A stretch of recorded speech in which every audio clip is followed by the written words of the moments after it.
హైదరాబాద్లో జరుగుతున్న సందర్భంగా కేంద్ర పట్టణాభివృద్ధి శాఖ మంత్రివర్యులు మనోహర్ లాల్ ఖట్టర్ గారు ముఖ్య అతిథిగా పాల్గొని, అదేవిధంగా Andhra Pradesh municipal and administration minister Narayana గారు, ఇతర రాష్ట్రాలకు సంబంధించిన ప్రతినిధులు, కేంద్ర ప్రభుత్వ రాష్ట్ర ప్రభుత్వ ఉన్నతాధికారులు, వివిధ శాఖలకు సంబంధించిన అధికారులందరూ ఈ సమావేశంలో పాల్గొని పట్టణాభివృద్ధిని ఏ విధంగా ముందుకు తీసుకెళ్ళాలి, రాష్ట్ర కేంద్ర ప్రభుత్వాలు ఏ విధంగా సహకరించుకోవాలి, తద్వారా భారతదేశం యొక్క ముఖ చిత్రాన్ని మార్చడానికి చేస్తున్న ప్రయత్నంలో భాగంగా పట్టణాభివృద్ధి శాఖ మంత్రివర్యులు తెలంగాణ రాష్ట్రం హైదరాబాద్ నగరంలో ఈ కార్యక్రమాన్ని ఏర్పాటు చేయడాన్ని మనస్ఫూర్తిగా మనోహర్ లాల్ ఖట్టర్ గారిని నేను అభినందిస్తున్నా. వారికి తెలంగాణకు స్వాగతం పలుకుతున్నా. భారతదేశం వేగంగా అభివృద్ధి చెందుతున్న దేశం. ప్రధానమంత్రి నరేంద్ర మోడీ గారు వికసిత్ భారత్ 2047 100 సంవత్సరాలు స్వతంత్ర ఉత్సవాలను జరుపుకునే సందర్భంగా $30 ట్రిలియన్ ఎకానమీగా ఈ దేశాన్ని ప్రపంచంలోనే ఒక గొప్ప దేశంగా, ఆర్థిక అభివృద్ధి చెందిన దేశంగా నడిపించాలనే ఆలోచనతో, అందులో ప్రధానంగా పట్టణ ప్రాంతాలు, ఈ దేశ జనాభా పట్టణీకరణ చెందుతున్నది. పట్టణాల యొక్క ప్రణాళికలు, పట్టణాల యొక్క మౌలిక వసతులను పెంచడానికి కేంద్ర ప్రభుత్వం ప్రత్యేకమైన దృష్టి పెట్టడం, పట్టణాలలో ముఖ్యంగా మెట్రోపాలిటన్ సిటీస్ మీద ఇంకా ప్రత్యేకమైన దృష్టి పెట్టడం, అందులో భాగంగా హైదరాబాదు నగర విస్తరణకు కేంద్ర ప్రభుత్వం సహకరించడాన్ని తెలంగాణ రాష్ట్ర ప్రభుత్వం స్వాగతిస్తున్నది. మాకు సంబంధించిన ప్రణాళికలు వివిధ సందర్భాలలో కేంద్ర మంత్రి గారికి, ప్రధానమంత్రి నరేంద్ర మోడీ గారి దృష్టికి తీసుకెళ్లడం జరిగింది. మేము ప్రతిపాదించిన ప్రాజెక్టులను చాలా వరకు కేంద్ర ప్రభుత్వం పరిగణలోకి తీసుకొని పరిశీలిస్తున్నది. అవన్నీ కూడా వేగంగా అనుమతులు ఇవ్వడం ద్వారా ఈ నగర అభివృద్ధికి సహకరించాల్సిందిగా కేంద్ర మంత్రి గారికి విజ్ఞప్తి చేస్తున్నా. అదేవిధంగా తెలంగాణ రాష్ట్రం కూడా తెలంగాణ రైజింగ్ 2047 ఒక బృహత్ ప్రణాళికను తీసుకొని ఈ దేశంలో ఉండే అన్ని రాష్ట్రాలకు తెలంగాణ రాష్ట్రం ఆదర్శంగా ఉండాలని, ఈ దేశంలోనే అభివృద్ధిలో మొదటి రాష్ట్రంగా తెలంగాణ రాలించాలి అని మేము ప్రణాళికలు రచించుకొని ముందుకు వెళ్తున్నాం. డిసెంబర్ 9, 2025 రోజు తెలంగాణ రైజింగ్ 2047 విజన్ డాక్యుమెంట్ని మేము డెడికేట్ చేయబోతున్నాము. అందులో తెలంగాణ రాష్ట్ర ప్రభుత్వం యొక్క ఆలోచనలని, అదేవిధంగా 2034కి $1 ట్రిలియన్ ఎకానమీగా, 2047కి $3 ట్రిలియన్ ఎకానమీగా తెలంగాణ రాష్ట్రాన్ని అభివృద్ధి చేయాలని మేము ఒక లక్ష్యాన్ని పెట్టుకొని ముందుకు వెళ్తున్నాం. నరేంద్ర మోడీ గారు 2047కి $30 ట్రిలియన్ ఎకానమీ టార్గెట్ పెట్టుకొని ఏ విధంగా పనిచేస్తున్నారో అందులో 10% మేము కంట్రిబ్యూట్ చేయాలని అనుకుంటున్నాం. ఈరోజు దేశంలో 2.5% జనాభా ఉన్న తెలంగాణ రాష్ట్రం 5% ఎకానమీని కాంట్రిబ్యూట్ చేస్తుంది. కానీ 2047కి 10% ఆఫ్ నేషనల్ ఎకానమీలో తెలంగాణ రాష్ట్రము భాగస్వామ్యం చేయాలని, అందుకోసం తెలంగాణ రాష్ట్ర ప్రభుత్వం గుర్తించిన కీలకమైన అంశాలు, ప్రధానంగా మనోహర్ లాల్ ఖట్టర్ గారు అనుమతులు ఇస్తే వేగంగా అభివృద్ధి చెందడానికి అవకాశం ఉంది. అందులో మెట్రో రైల్ విస్తరణ కావచ్చు, మూసీ రివర్ డెవలప్మెంట్ ప్రాజెక్ట్ కావచ్చు, రీజనల్ రింగ్ రోడ్ కావచ్చు, రేడియల్ రోడ్స్ కావచ్చు, హైదరాబాద్ నగరానికి తాగునీటి సమస్యను తీర్చడానికి కృష్ణా గోదావరి జలాల తరలింపు కావచ్చు, హైదరాబాదును పట్టి పీడిస్తున్న కాలుష్యాన్ని తొలగించి ట్రాఫిక్ సమస్యను తగ్గించడానికి, హైదరాబాద్ నగరంలో 3000 ఆర్టీసీ బస్సులు ఉన్నాయి, అవి డీజిల్తో నడుస్తున్నాయి, వాటన్నిటిని కూడా నగరం బయటకు తరలించి రాబోయే 1 ఇయర్లో 3000 ఎలక్ట్రిక్ బస్సెస్ హైదరాబాదు నగరంలో ఈరోజు నడవడానికి మేము ప్రణాళికలు సిద్ధం చేసుకుంటున్నాం.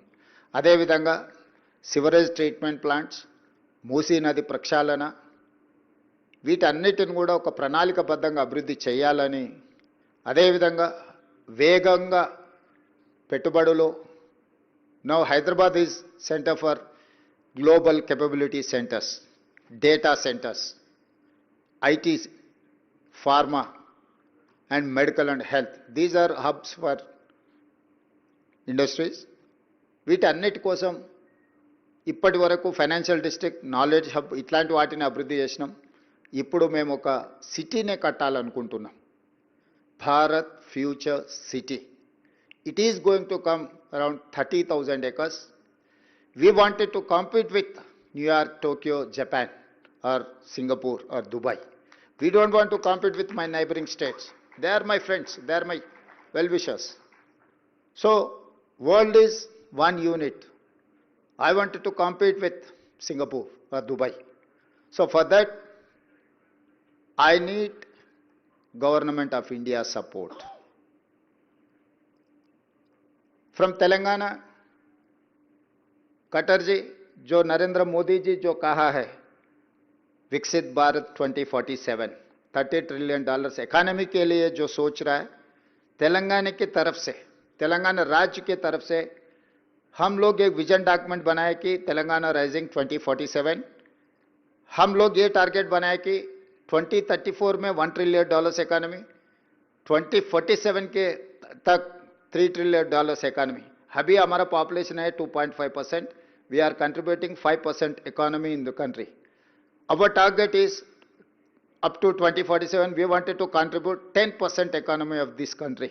मोदी जी जो सोच रहा है $30 ट्रिलियन इकोनॉमी के लिए, 100 साल जब हमारा आज़ादी होकर हम जो खुशियां मना रहे, तब तक तेलंगाना भी इस देश तरक्की में हम लोग हिस्सा लेना चाहता है. और हिंदुस्तान में 140 करोड़ जनता है. इस जनता के लिए खाली 5 मेट्रोपॉलिटन सिटीज है, 29 स्टेट्स है, मगर हर राज्य उसका मेट्रोपॉलिटन सिटी नहीं है. Delhi, Mumbai, Chennai, Bangalore, Hyderabad, these 5 metropolitan cities are contributing like anything in Indian economy. और जीडीपी ये 5 शहरों से आ रहा है. कि इसीलिए मैं ये रिक्वेस्ट करना चाहता हूं, आप जो अर्बन डेवलपमेंट में जो प्लानिंग बना रहा है, ये मेट्रोपॉलिटन सिटीज के लिए एक अलग पॉलिसी बना दो. क्योंकि इस देश अगर आगे तरक्की करना है तो urbanization is the only one solution. Where India has to grow, India has to compete with other US, Japan और China. We have to change our plans. Yes, agrarian economy, agriculture economy is one factor, but urbanization is important factor in this country. Urbanization अगर होना है, एक तरीका से अगर development आना है, तो urban ministry has to plan for something. Particular metropolitan cities. Metropolitan cities अगर हम डेवलप करते गए, ट्रंक इंफ्रास्ट्रक्चर हम लोग अगर बनाए तो इन्वेस्टमेंट अट्रैक्ट कर सकते हैं. पूरा दुनिया कोविड के बाद चाइना +1 कंट्री के लिए इन्वेस्टमेंट्स के लिए ढूंढ रहा है. China +1 is alternate is India. तो वो काम करना है तो हम लोग urban infrastructure, airport connectivity, port connectivity, road connectivity, water, power and infrastructure, ये सब सारे करना है. तो आप खुद, आप एक्सपीरियंस्ड पर्सन, सीजन्ड पॉलिटिशियन, आप मुख्यमंत्री बहुत साल किए, मुख्यमंत्रियों का तकलीफ सबसे ज्यादा आप जानते हैं. मोदी जी भी पहले 12 साल मुख्यमंत्री काम किए, गुजरात मॉडल बनाए, तो आप दोनों को पता है मुख्यमंत्रियों का तकलीफ कैसे रहता है. और केंद्र सरकार ने अगर साथ नहीं दिए तो हम तरक्की करना इतना आसान नहीं है. जहां पर स्कोप है वहां पर आप एंकरेजमेंट भी करना है. और यूर सीनियर, हमारे जैसा नौजवान को आप मदद दिए तो हम बड़ा भाई समझ के मोदी जी को हम सीधा सीधा कह दिए, इस देश का प्रधानमंत्री हर मुख्यमंत्री के लिए बड़ा भाई है. तो बड़ा भाई बड़ापन दिखा के हमको मदद दिए तो हम तरक्की कर सकते. 10% इकोनॉमी हम लोग कंट्रीब्यूट करना चाहता है. तो उसके लिए मेरा मेट्रो रेल आप मंजूर करना है, मेरा मूसी रिवर डेवलपमेंट फ्रंट के लिए आप मदद देना है, मेरा रीजनल रिंग रोड के लिए, मेरा रेडियल रोड्स के लिए, ये हैदराबाद ड्रिंकिंग वाटर के लिए। Pollution is one of the biggest factor. Delhi में सब कुछ है, मगर पोल्यूशन के साथ सब कुछ बंद पड़ रहा है। स्कूल से लेकर सरकार दफ्तर तक, पार्लियामेंट तक हम पोल्यूशन की वजह से हम दिल्ली बंद करके चलाना पड़ रहा है। इस देश का राजधानी पोल्यूशन में ऐसा तकलीफ अगर उठा रहे हैं तो हम लोग दूसरे शहरों को वो उससे कुछ लर्निंग, कुछ हम लोग सोच कर आगे, क्योंकि हैदराबाद कनेक्टिविटी है, वेदर कंडीशंस है, मिक्स्ड कल्चर है, सब कुछ है हैदराबाद में। तो ये हैदराबाद अंबेडकर खुद ने सेकंड कैपिटल के लिए प्रपोज किया था। मैं ये नहीं कह सकता हूं सेकंड कैपिटल बना दो, मगर इंफ्रास्ट्रक्चर तो वो लेवल पे देना ही पड़ेगा। जितना आप दिल्ली में फोकस कर रहे हैं, जितना आप अहमदाबाद में सबरमती रिवर फ्रंट बनाने के लिए जितना फोकस कर रहे हैं, हमारा मूसी रिवर डेवलपमेंट फ्रंट के लिए भी आपके मदद बहुत जरूरी है। मुझे उम्मीद है आपसे हमको सब कुछ मदद मिलने वाला है। हम ये हैदराबाद शहर को, we are in IT, we are in pharma. Now 70% of GCs have come to Hyderabad.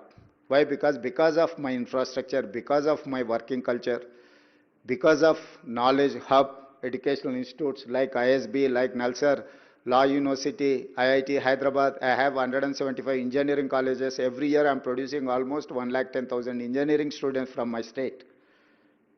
My people are working in Silicon Valley. Today Silicon Valley is mine. If I say something, it is going to reflect in Silicon Valley in US. We are contributing like anything in US economy. Why can't Indian economy? हम आपके साथ काम करने के लिए तैयार है। जब चुनाव आएंगे हम चुनाव लड़ेंगे, जब राजनीति करना है चुनाव के समय पर हम राजनीति करेंगे। उसके आगे हम राजनीति में पॉलिटिकल स्टेटमेंट्स ऐसा कुछ हमारे तेलंगाना राज्य के तरफ से मैं वादा करना चाहता हूं, हमको कोई लेना देना नहीं है राजनीति से। अभी डेवलपमेंट करना एक ही है। मैं फाइनली एक बात बोलना चाहता हूं, 1994 to 2004 2 consecutive terms mister Chandrababu Naidu was chief minister. 2004 to 2014 doctor YS Rajasekhar Reddy के नेतृत्व में कांग्रेस सरकार चलाए। 14 to 24 almost 10 years Chandrashekar Rao ji ने मुख्यमंत्री बने। ये 30 साल में सरकार बदलते गए, नेता बदलते गए, मगर हमारा पॉलिसी कभी बदला नहीं। हम इंप्रूव किया हमारे पॉलिसीज को। कभी भी तेलंगाना में पॉलिसी पैरालिसिस कब नहीं था। Yes, I have many differences with previous government and leader, but I don't have any difference in policies. अच्छे जो पॉलिसी है हम आगे लेकर जाएंगे। अगर कुछ पॉलिसीज में गैप है तो पॉलिसी हम इंप्रूवाइज कर लेंगे। केंद्र सरकार से भी हम मदद लेके काम करना चाहता है। हमारे पॉलिसीज में अगर आप कुछ सुझाव दिए आपके एक्सपीरियंस से, हम लोग एज इट इज अमेंड कर लेंगे। आपके सुझाव, आपके नेतृत्व में हैदराबाद शहर को, ये मेट्रोपॉलिटन सिटीज को, हम अगल बगल के राज्य में कैपिटल सिटी से कंपटीशन नहीं है। मैं सिंगापुर, दुबई से कॉम्पीट करना चाहता हूँ, टोक्यो से कॉम्पीट करना चाहता हूँ। उसके लिए आपके मदद बहुत ज़रूरी है, आपके एक्सपीरियंस भी ज़रूरी है, not only money. I wanted to take your experience, how to develop, how to go forward. With your experience, your able leadership, we are there to work together. आपके मदद बहुत ज़रूरी है तेलंगाना के लिए। मैं उम्मीद करता हूँ मोदी जी और खट्टर जी दोनों हैदराबाद के लिए स्पेशल अटेंशन देने वाले देंगे। धन्यवाद। Thank you.